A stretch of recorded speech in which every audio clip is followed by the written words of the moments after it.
What's going on, guys? I got my TR68 16 joule valve in here, no valve block, restrictor in handle.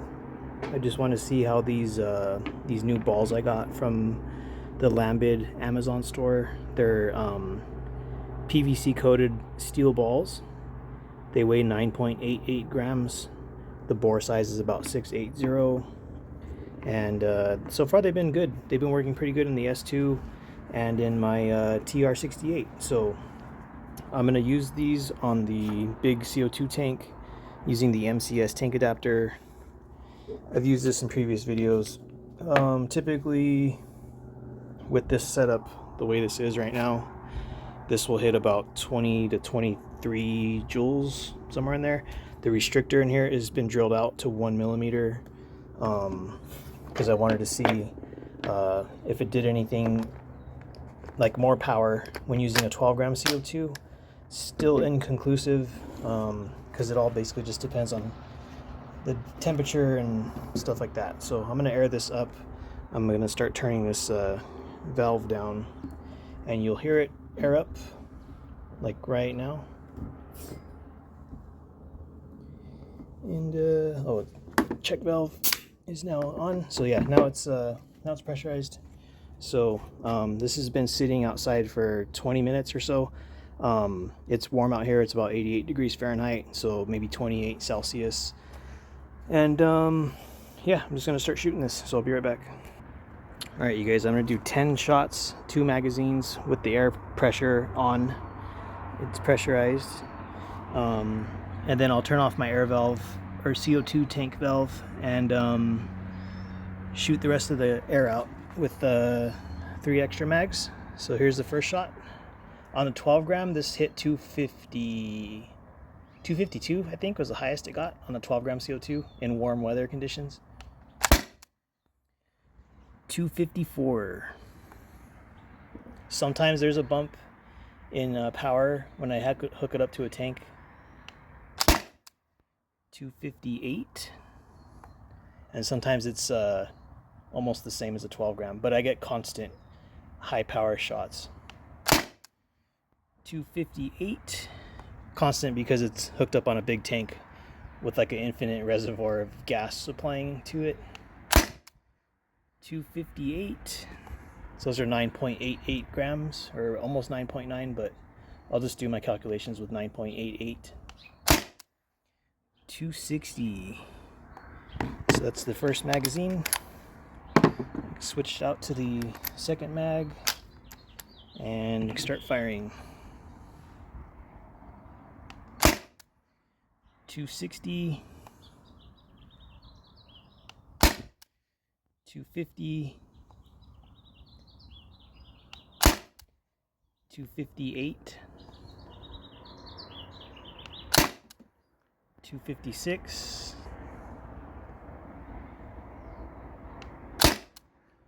256. So I'm going to turn off my air tank and shoot out the rest of the air out of here.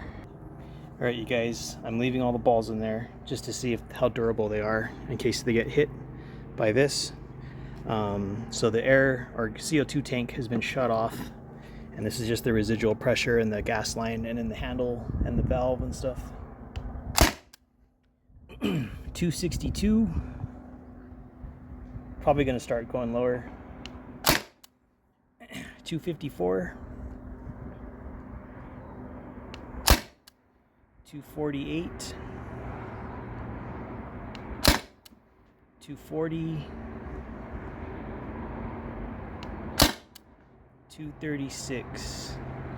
Next magazine.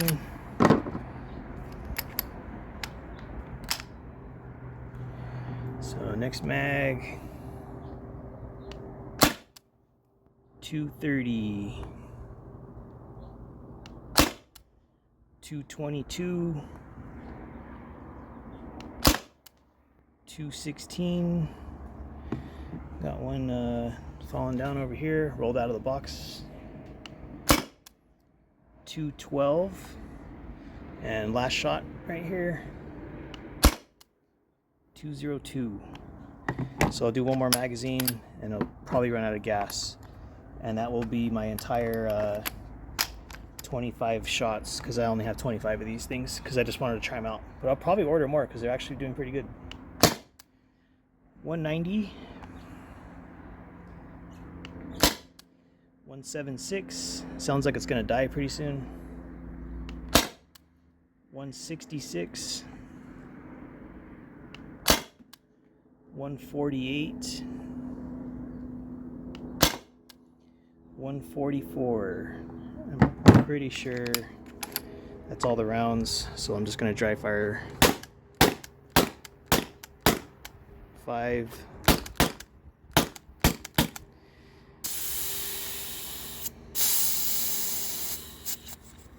So that is it for this video. It's always fun to shoot this. I should use it more often.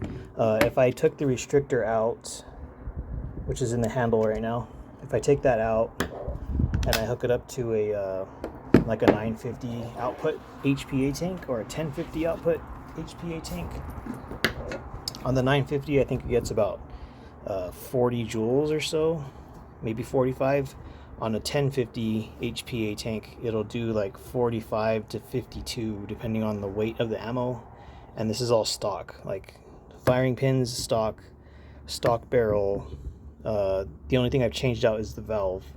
But if you have a 7.5 joule version, if you do exactly what I do, and you remove the, well, your 7.5 joule version won't have a restrictor in here, but it will have a valve block. But if you take that out and hook it up on a big air tank that puts out good pressure, you'll be getting 40 joules easy. If you have a normal HPA tank, like a 700 psi output tank, which is kind of like what most paintball stores will sell you, it'll do about 30 joules, maybe 35, sometimes 38. It just depends on the weight of the ammo and if it's warm and stuff. In that same configuration, no valve block, no restrictor. CO2 works better on this with the restrictor in the handle. It doesn't do as good if I take the restrictor out. It'll do about equal to the 700 psi output HPA tank. So the CO2 works better when it has restrictors and handles. And I'm just gonna get all these balls and take a look at them. All right, you guys, took all the balls out, and I got some dead ones. So most of these look fine. No cracks, no weird stuff. They all look pretty good to me. But I got 4 over here that have either cracked, or they have a small crack, or they almost blew in half. So I just wanted to try these, you know, just not carrying, because they're not that expensive versus like riot balls or other things. But this one has a crack right there. Probably not going to use that one anymore. This one has a small crack right there. I'll probably use this one, but if it cracks, you know, it's done. I mean, I could probably use this one, but it's not like it's going to get stuck in a barrel or nothing. I'll leave that with my other cracked collection. So I got a cracked collection over here. I got in this bag, among other things, I got like cracked devastators and a bunch of random stuff in here. So those will just go in there. This one totally got effed. One of these, one side like snapped off. So if you want to see how these are constructed, I'll show you Exhibit A. So Exhibit A, it looks like they put a like a skeleton around it to center it, which is good. So these are centered and they're not like lopsided or whatever. And then they probably hit it with a second coat of the PVC coating. So these are actually constructed pretty good. You're not going to have my riot balls, the 10.9 gram riot balls that are rubber coated steel. Those are kind of constructed crappy. There's definitely like some wobble if you roll it on the table, a flat table or a flat surface. They'll wobble around when they roll. And I think they just put a little bit of rubber in the mold drop the steel ball in there and then fill up the rest with rubber. So they are actually kind of like lopsided on one side and stuff. They fly pretty straight. They're just not that great in general. So 4 casualties, but I'll probably order more of these or just use these till they all break. I don't typically use super heavy balls because most of the stuff I have is like 20 joules or maybe 30. So the heavy stuff is kind of better for like heavier, or not heavier, harder hitting, less lethals, like the Pistol, or if you have like a Tip-X or something tuned up really high, or even if I was using like this thing with the HPA tank, I would probably use the heavier. I'd be more prone to use the heavier balls than those, like heavy meaning like over 7 grams or over 8 grams. So I'll keep using these, yeah, you guys will keep seeing some videos on these. I'll probably order some more, but I'll wait to see how these survive. But I'm probably going to start clearing out the box every time I shoot them so I don't keep on breaking them. So that's that. See you guys next time, and thanks for checking it out.